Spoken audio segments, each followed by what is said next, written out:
All'inizio del XX secolo in Russia nasce un movimento artistico che unisce sogno, simbolismo e colore. È la rosa azzurra, Golubaya rosa. Di cosa si tratta?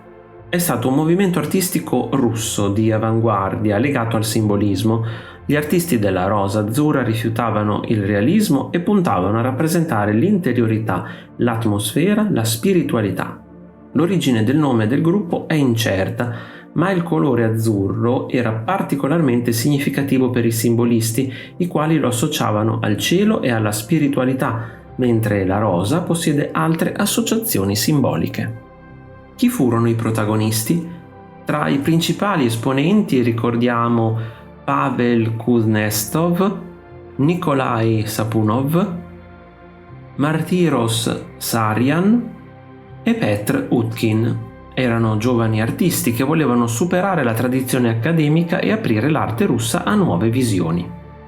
Quando nacque, il movimento prese il nome dall'esposizione del 1907 a Mosca, intitolata proprio La Rosa Azzurra.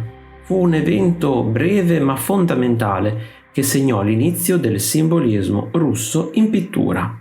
Dove si sviluppò? La rosa azzurra ebbe il suo centro in Russia, soprattutto a Mosca, ma il suo influsso arrivò anche a San Pietroburgo e in altre città. Inoltre, gli artisti erano in dialogo con le avanguardie europee, dal simbolismo francese al fauvismo.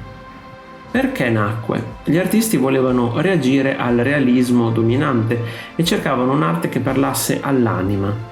La rosa azzurra era un simbolo di ideale irraggiungibile, un fiore immaginario che evocava bellezza, mistero e spiritualità.